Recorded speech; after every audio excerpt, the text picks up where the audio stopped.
이게 그러면 유언을 철회할 수 있냐? 유언으로 하면 언제든지 철회할 수가 있는데 대신 유언은 유언으로 철회해야 된다는 거.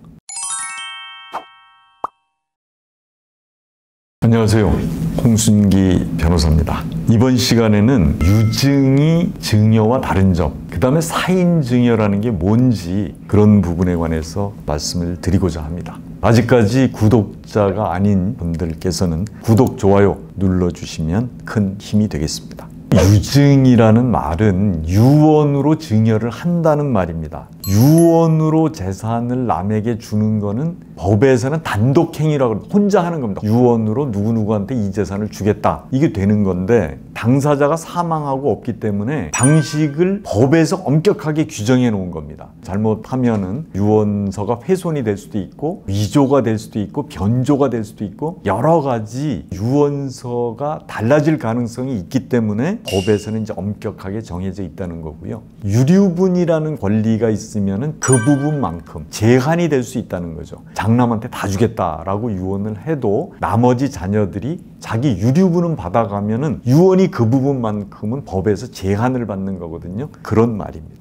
그 다음에 이제 유사 개념이라면은 사인증여라는 것도 제가 이제 말씀을 드린 건데 이제 이런 겁니다. 내가 죽거든 이거 내가 너한테 주겠다, 이게 유언을 혼자 하는 건데 사인증여는 계약이 되는 거죠. 내가 죽으면 너한테 줄게, 조건이 죽는 거지만 계약은 하는 거거든요. 그거를 이제 사인증여라고 합니다. 이거 거의 똑같죠, 유증하고. 왜냐하면 계약으로 한 거나 뭐 단독행위로 한 거나 나중에 자기가 죽어야 효력이 생기는 거고 그 다음에는 결과는 같을 수도 있습니다. 이게 그러면 유언을 철회할 수 있냐? 유언으로 하면 언제든지 철회할 수가 있는데 대신 유언은 유언으로 철회해야 된다는 거. 그게 특별한 겁니다. 근데 사인증여는 꼭 그럴 필요가 없습니다. 사인증여는 철회도 마음대로 할 수 있고 방식도 마음대로 할 수 있다. 사인증여가 훨씬 더 유언보다는 철회할 수 있는 절차가 간단하다. 원래는 생전증여 같으면 계약이니까 계약을 무효로 하거나 해제하거나 이게 복잡한데 사인증여는 단순하게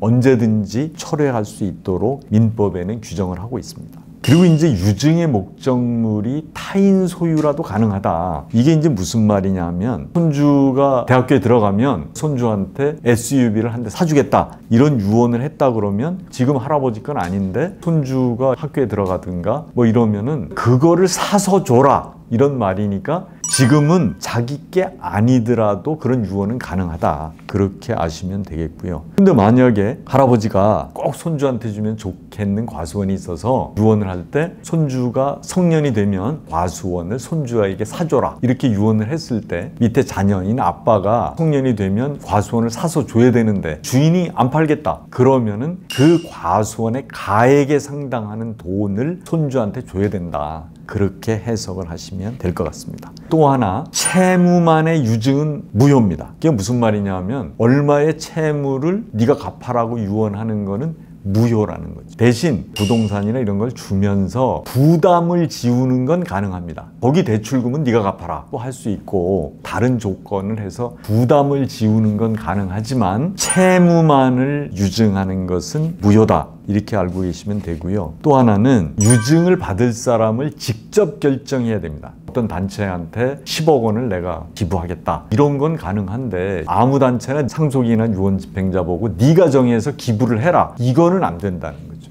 일단 정해놓고 해야지 유언집행자가 할 수 있지, 유언집행자가 대상자까지 정해라, 이거는 이제 무효가 된다는 겁니다. 그리고 이제 유증의 종류 중에 이제 포괄적 유증이랑 특정 유증이라는 개념이 있는데요. 포괄적 유증이라는 건 재산 전체를 준다, 아니면 3분의 1을 준다, 이런 말이죠. 그러면은 채무까지도 떠안아야 되는 게 포괄적인 유증이고, 특정 유증은 집과 대지는 갑한테 주고 자동차는 을한테 준다, 이제 이런 겁니다. 지정해서 주는 거죠. 지정해서 주는 거는 채무는 승계하지 않는다, 그게 특정 유증입니다. 부담부 유증이라는 거를 이전 시간에도 말씀을 드렸는데 갑에게 나의 부동산을 주는데 갑은 내 배우자가 생전하고 있는 동안에 매월 500만 원씩을 줘라, 이런 유언이 부담부 유증입니다. 그러면은 500만 원씩 주라고 그랬는데 부동산은 받고 부담은 이행하지 않는다. 그러면은 그 상속인 중에 누구는 취소를 할 수 있다는 거죠. 그러니까 부담을 이행하지 않으면 다른 상속인이 유증을 취소할 수 있다. 그게 이제 부담부 유증이고요.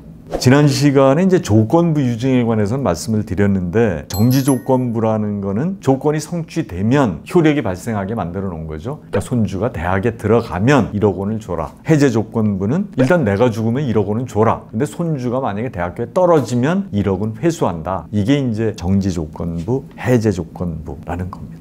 다음 시간에는 지금 유언에 관해서 말씀을 드리는 중인데, 그 수유자, 그러니까 유증을 받는 사람은 수유자, 또 하나는 수유자가 상속인이 아닐 경우에는 상속인이 이제 유증 의무자라는 게 되는데, 유증 의무자라는 게 뭔지, 그 다음에 누가 유증 의무자가 되는지, 그 부분에 관해서 좀 말씀을 드리겠습니다. 아크로 리버파크를 하나 사줘라 라고 했는데 2019년 기준이었는데 못 샀어요, 결국에. 근데 당시에 뭐 15억이었는데 지금 그 가액에 맞춰서 주려고 하니 30억 정도가 되는 뭐 그런 경우가 있을 수도 있지 않을까요? 이게 지금 옛날에 유언할 때 한 10억 되던 아파트가 지금 한 30억이 넘는다. 근데 그걸 주려면 유언으로 받은 재산의 전부가 그 아파트를 사는 데 들어갈 수도 있다. 그렇게 됐을 때는 해석이 필요한 경우가 된다. 이렇게 아시면 될 것 같습니다. 특정의 아파트를 사주라고 했을 때 유언할 때 유언자가 머릿속에 그린 게 있을 거 아니에요. 이거를 해석해서 결정하는 게 가능하다는 겁니다. 굉장히 그 학문적으로도 연구가 많이 되는 부분이 유언의 해석이라는 부분. 이 영상이 유익하셨다면 구독, 좋아요 부탁드리겠습니다. 감사합니다.